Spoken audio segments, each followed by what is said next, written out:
자, 오늘 이제 1월 26일입니다. 오늘 드디어 이제 2022년 BBWAA 이 전미 야구 기자 협회 2022년 명예전당 투표 결과가 발표가 되었는데요. 많은 팬분들이 이미 아시겠지만 이 데이빗 오티즈가 첫 턴 입성의 영예를 또 안게 됐습니다. 올해 유일한 입성자네요. 네, 최종 득표율은 약간 떨어지긴 했었는데 77.8% 유일하게 입성을 했고요. 지난해는 입성자가 없었으니까 2년 안에 유일하게 입성한 선수가 됐습니다. 그래요. 이 77.8% 아슬아슬하게 명예전당 입성 기준인 75%를 넘기게 됐는데 오티즈는 입성을 했고 베리 본즈 혹은 이제 로저 클레멘스 이 약물 시대의 대표적인 최고의 스타들 아니겠습니까? 네. 이 선수들은 결국 10수 끝에 낙방하게 됐어요. 66%를 받고 65.2%를 받았는데 이 메이저리그 투표 연수가 이제 10년이잖아요. 10년을 채운 두 선수이기 때문에 이제 투표 자격이 없어지게 되고요. 결국 투표를 통해서는 명예전당에 입성할 수 없게 됐습니다. 그러니까 결국에는 이 올해 제일 논란이 되는 선수 바로 이 오티즈가 될 텐데 오티즈 같은 경우에는 이제 국내에도 약물 의혹이 있는 선수 아닌가, 약물 때문에 조금 논란이 있는 그런 선수가 아닌가. 근데 이런 선수를 첫 턴에 명예전당 보낸다고 해서 거기에 있어서 계속 의문점이 있고 또 논란이 된 선수인 것 같습니다. 맞습니다. 일단 데이빗 오티즈의 커리어를 간단하게 짚어보자면은 1997년 미네소타에서 데뷔를 했었죠. 이후에 20년 동안 활약하면서 통산 2408경기에 나와서 541홈런 치고 1768타점 기록하고 통산 타율은 2할 8푼 6리에 OPS는 0.931.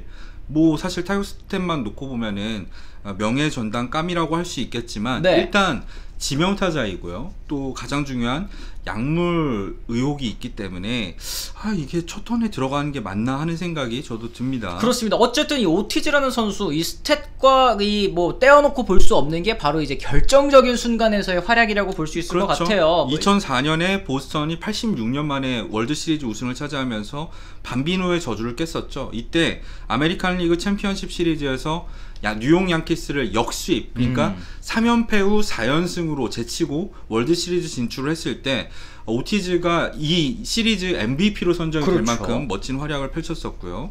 2007년과 2013년에도 이제 우승 멤버로 활약을 했는데 2013년이 또 특히 또 조명할 만하죠. 이때 월드시리즈 MVP였고 월드시리즈 MVP를 차지하는 과정에서 홈런 2개, 타점 5개지만 타율이 6할이 넘었던 걸로 제가 기억을 합니다. 어쨌든 이제 2013년에 보스턴 마라톤 테러 사건 있지 않았습니까? 맞아요. 이때 당시에 보스턴이 정말 테러로 충격에 쌓여있을 때 그 보스턴 팬분들을 하나로 또 야구로 하나로 묶고 또 이 엄청난 연설을 통해서 선수단에 좀 이 기세를 좀 불어넣어준 그런 것도 기억이 나는데 여러 가지로 봤을 때 이 성적만 놓고 봤을 때 7차례 지명타자 실버슬러그도 있고 올스타에도 10번이나 선정이 됐고 가을 야구 클러치 히터 여러 가지로 놓고 봤을 때 성적만 놓고 생각해보면 명예전당 입성이 그래도 수긍이 될 텐데 지금 많은 분들이 거부감을 느끼시는 이유가 분명히 있습니다. 그렇죠. 그 금지약물 복용 이슈 때문인데요.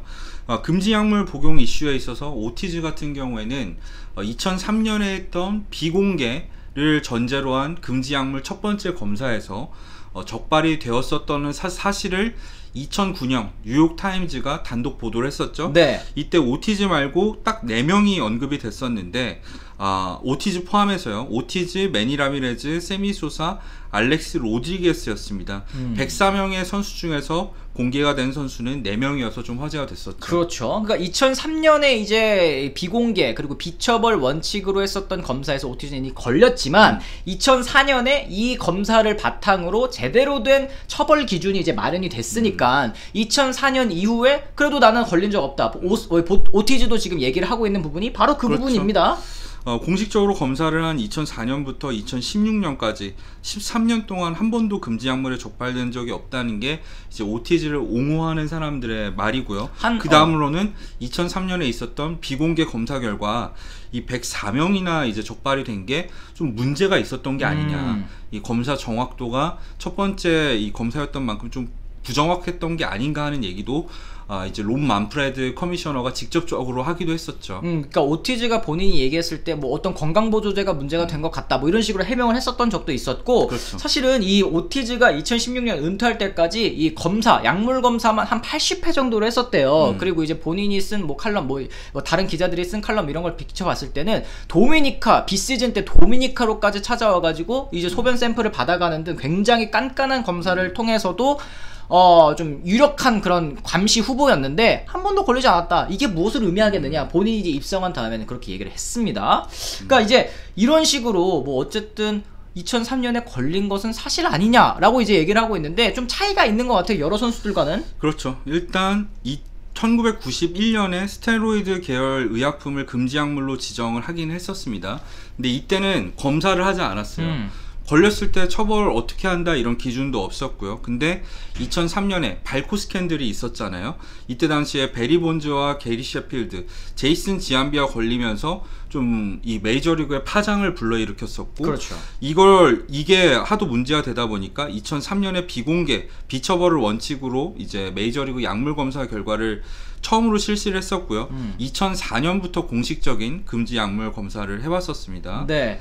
그런데 2004년, 5년, 6년 걸린 선수들이 별로 없어가지고 그렇게 넘어가는가 보다 했었는데 2007년에 이제 국회 상원위원인 미첼 리포트를 발표하면서 로저 클레멘스, 앤디 패티트, 뭐 케빈 브라운, 에릭 가니에 이런 유명한 선수들이 금지 약물을 했다는 사실을 밝혀냈어요. 그렇죠. 이게 뭐 증인들의 증언도 있었고, 뭐 트레이너 등등 뭐 여러 가지 정황 증거가 포착이 되면서 많은 문제가 있었고, 2009년에 저희가 앞서 말씀드렸던 오티즈가 2003년에 걸렸다더라 이게 나왔다는 거죠. 그러니까 이제 본즈랑 클레멘스랑 이 오티즈와의 차이점, 요것도 한번 저희가 말씀을 드려야 될 것 같아요. 그렇습니다. 본즈 같은 경우에는 발코 스캔들에서 적발이 된 사례라고 할 수 있겠습니다. 이때는 금지 약물 검사가 아예 없었고요.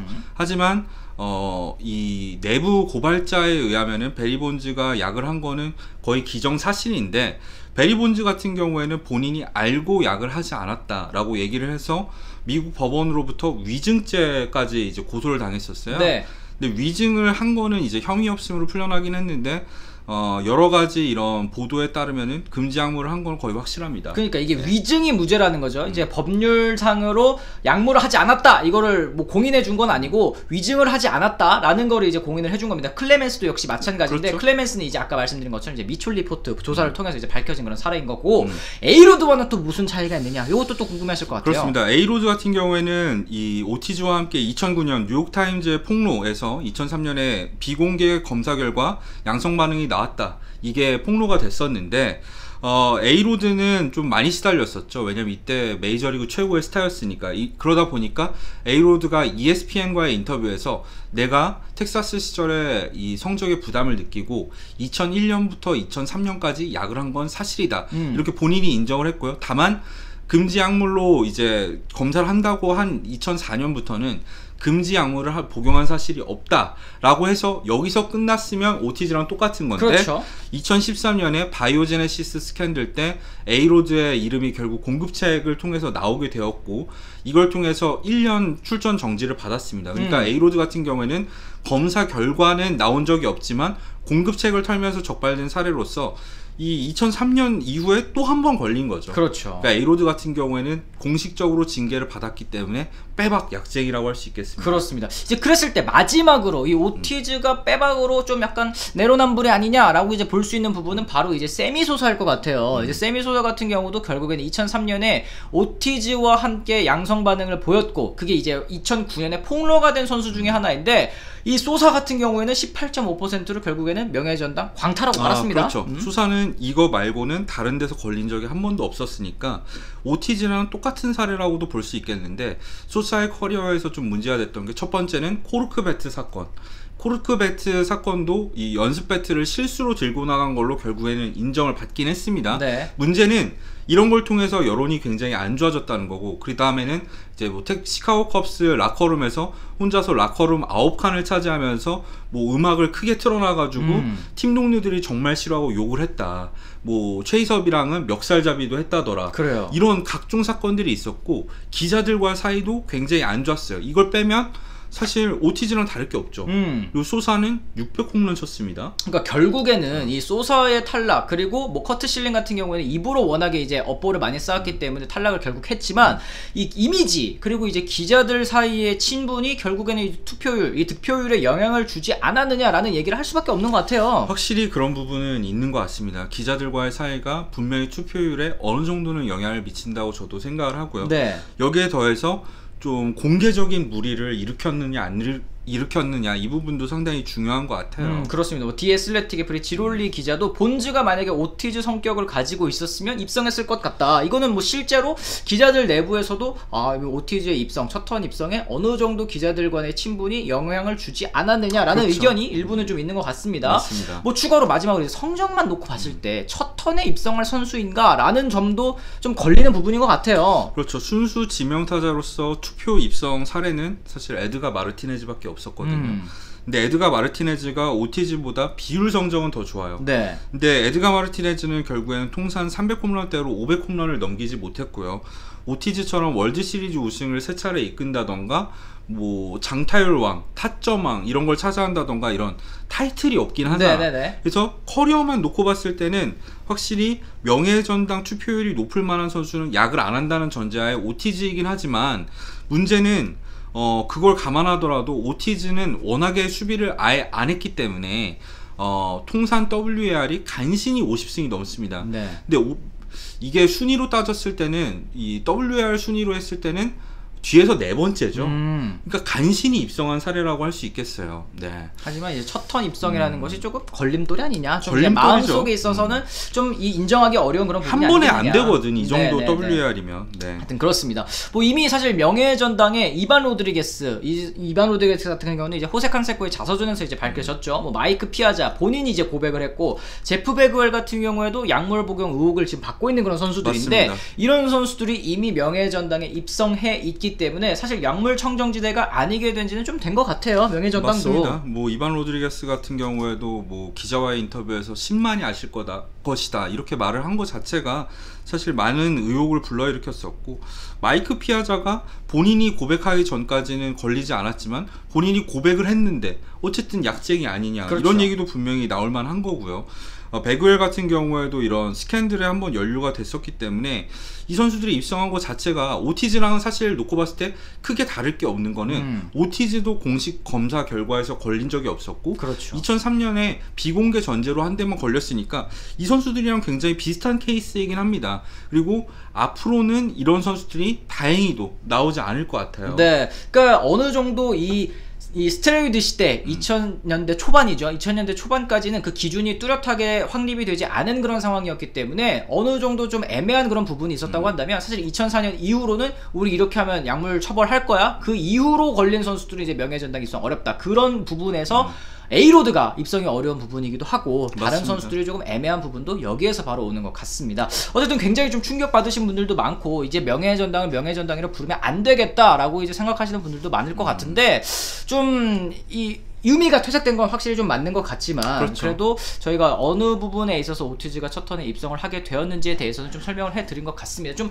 야구팬 한 사람으로서 좀 씁쓸한 부분도 있어요, 분명히. 맞습니다. 저도 사실 보면서 뭐 기분 좋은 소식은 아니었어요. 분명히 그랬는데 뭐 보스턴 팬분들은 좋아하시겠지만 이런 사례가 좀 메이저리그의 명예전당이 이미 입성한 선수들의 명예를 좀 실추하는 게 아닌가 하는 생각을 해봤습니다. 그렇습니다. 어쨌든 이제 첫 턴으로 오티즈 보내버렸으니까 이제 내년부터는 오티즈 얘기 안 들어도 되고 이제 본즈 클레멘스 얘기 안 들어도 되고 이제 A로드는 뭐 어차피 안 될 거고 그렇기 때문에 조금 이제 그런 논란에 있어서는 명예전당이 조금 더 그렇죠. 자유로워진 것 부분은 있는 것 같습니다. 이제 보내버리고 이제 새로 또 명예전당 입성할 수 있는 선수들 또 어떤 선수들이 있을지 또 기대 바라면 좋을 것 같습니다. 이렇게 해서 저희가 오늘 이 오티즈 선수의 명예전당과 관련된 이야기 한번 나눠봤습니다. 또 어느 정도 좀 궁금증에 해답이 되셨으면 좋겠고요. 저희는 내일 또 다른 컨텐츠로 다시 돌아오도록 하겠습니다. 지금까지 시청해주신 분들 모두 감사합니다.